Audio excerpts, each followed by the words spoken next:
Hey, welcome back to Ping Pong Flicks. My name is Chris Wong. I guess it's a Power Rangers day. Man, we got a new clip called Underwater. Fresh, just came out a few hours ago, or at least longer than that, depending when you watch this. But it's really cool. It's different from, yeah, I know there was a clip yesterday about Leave, but that was more about the relationship between Jason and Kimberly, and just them growing. I guess that romance is growing, but it's not too much about the Power Rangers. But it's good to see that characterization come out. But this has even more. I mean, this shows you, I think this is when they actually get into the water before they get to the ship. And this is the part where they had that joke in the film where I'm black, well, I'm blue when I'm black and you're not. You know, that whole joke that it actually still works for me. I laughed it again, although very curious on how they're glowing that color. It's like before they even get down there to choose who they are, they're already they're predetermined to be those colors. They're predestined to be what they are, and they even have those clothing. They've maybe within the movie they'll show that each character kind of gravitates toward a certain color. Billy's gravitates towards blue, Zach gravitates towards black, and Trini yellow, and such and so. And I think it's almost predestiny. So I really want to see how far do they take. Do they do that chosen descendants thing that I've theorized about? I don't know. I mean, it could possibly be, or this just from birth. It just seems very if that's the case, then it'll be very natural on how they are able to be chosen those colors and why those colors appear around them before they even get to Zordon, right? And this is only if this is before Zordon, which I tend to believe. I think it is, but if it's not, it may be afterwards, and this is where they'll go and see the Zord. So I'd be really interested to see what it is. But they're in the water, and of course they have this moment where they're not panicking at all, and they go into the water and get to the other side. If you've seen Moana, it's very much the same way, where they jump into the water and come out the other end, or like Pacific Rim, they go through that tunnel and come out to another world altogether. It's very classy, very cool. If you go on Ludi Lin's Twitter, he actually shows you about the scuba divers in the water and how they actually filmed this scene. And it's not that complicated. They probably hold them up and then they drop them as they go through the water. But very cool. It's very science fiction. I like that. It's the mystery is very there. It's very intriguing. It's not just going to a building in the middle of the desert, you know. I mean, that worked for that time and the TV series, but for a movie of this grand epic scale, we want to have that grandiose epic mystery, the suspense, that thrilling feeling, and I think we're getting it here. Just a feeling of it. I liked how it was nice music. It quieted down and it got a little bit mysterious, and as they go through, and then and literally they just throw right through the water. I mean, that's gotta hurt. That's pretty far, man. Look how far that is. They gotta be the Power Rangers. They don't break their heads right here, falling out right into the dud on the ground. So this makes me believe this area very much looks like it's either they're gonna find the Zords or find the ship. I'm leaning towards they're finding the ship, just because of their reactions together, interactions together, on how they're still not at ease, to say they're not entirely together.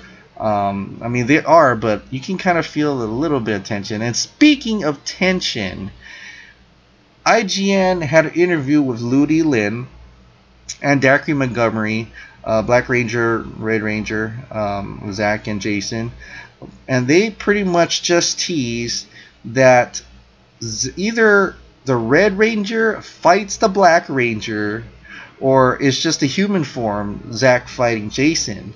Now, either way, that's kind of interesting. In a way, it's it's refreshing to see a team where they're really going to end up together, yes, but it's their character builds much better, having a character build much better by having conflict within each other, and with that conflict they can grow together and become friends later on. So it's kind of like let's say Ninja, where the Red Ranger and the Blue Ranger were at odds. They were both alpha males. They were at odds. Who wants to be leader? Who knows who's the better Ranger? Who's a better ninja? And that, which didn't happen in Ninja Steel, but having that type of conflict within the team at the beginning actually builds each person's character, builds the character in movies, makes you care a lot more for them, and it makes you care a lot when they start working together. And I like to see that happen. But fanboy me, I just want to see the Red Ranger, Black Ranger duke it out. Come on, I hope they are in their suits. Are you kidding me? When I first saw Red versus Black Ranger, I'm only thinking in their suits. It's almost like Guyver versus Guyver. And they're just hopping around, fighting each other, slashing with their swords. I just want to see that. I don't know if that's really going to happen, but that sounds a lot of fun. And like I said, it's just a building of character, and that really movies that do that, that means they really care about their characters and they want to see them able to grow by having those conflicts first. And I can't wait to see this. But really, I just want to see Red versus Black Ranger. Please let that happen. The other third bit of news that I want to share is that Entertainment Weekly came out about Goldar, and the producers, I think the producer, the production designer, and the director kind of explained a little bit about Goldar and why they went the route they did.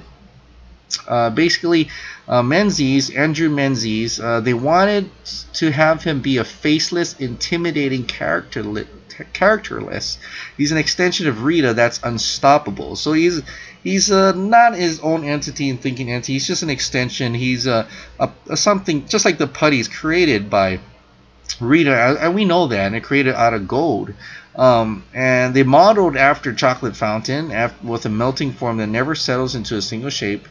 I think as humans, we always search for character in a face, and if it's always shifting and changing, it becomes scary. If it moved like chocolate and kept flowing, you could never put your finger on it. So in that way, yes, it does have that strange, weird feeling, but has no character. But it's scary and spooky. It's intimidating in a way. But in another respect, where a lot of you fans and some even me was thinking maybe that was just the first form. Hey, don't worry, we're gonna get something else. Well, you can throw that out the window. So if you were hoping for that, I'm sorry. Apparently, it's not happening. That is the form you see, that melting, oozing thing. That is his form. That's what he looks like. Unless this thing is bull, and they're gonna show us something later, but apparently this is what they were going for, and this is how they were going to come about it. So there's something very beautiful about him. Israelite explains all the negative space that's constantly on Goldar's design feels very eerie, but on the other hand, he's a kinetic sculpture. So and he's delicious when spread on a piece of toast. That's a good one, Entertainment Weekly, to just bury that in there. But in any case, this design picture that shows, it does not look like the one we actually see. This looks smoother, and you can actually see the mace and the sword, and he's a little bit more crisp and clean with the wings and there all. I know some of you said that when the Megazord cracks Goldar's face, you can see a skull underneath. I haven't yet to go back and actually look at it very closely, but that would be interesting if that were true.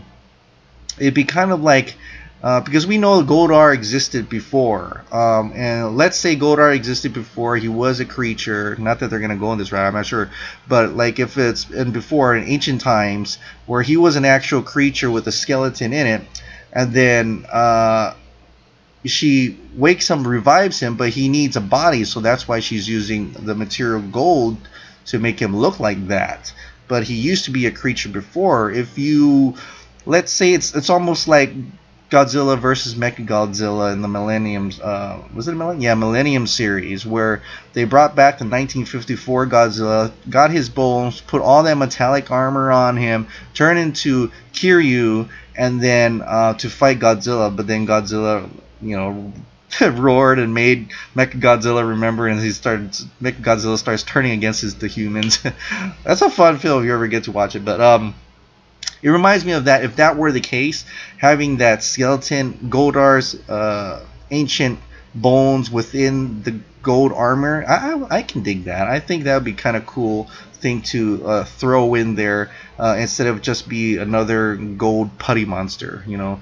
But who knows what that's gonna be. I mean, the film literally comes out in, what is it, 16 more days. No, no, less than that. 15 more days. 15 more days to go. I can't wait for this film. I mean, the anticipation is real. The hype is crazy. I'm sure you guys are as hyped as I am for anybody out there. I'm still trying to get down where we should buy it, but man, I can't wait for this movie. Alright guys, that's it for today's updates on the Power Rangers movies.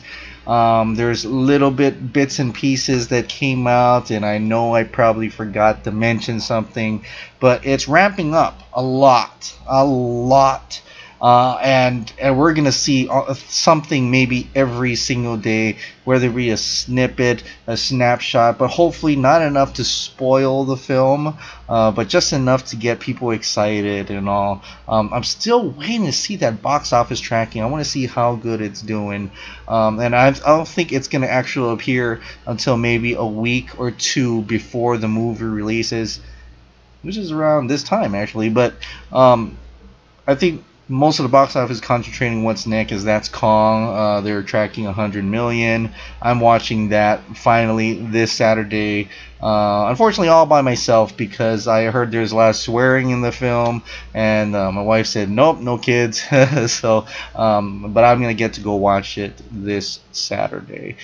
That's it, guys. I hope you're still super excited for this. In fact, did you try the VR thing yet? I haven't tried it yet. I'm waiting for the game to come out too. I want to play that fighting game. Thank you so much for watching, and thank you so much for subscribing to my channel, and I'll see you next time. Bye.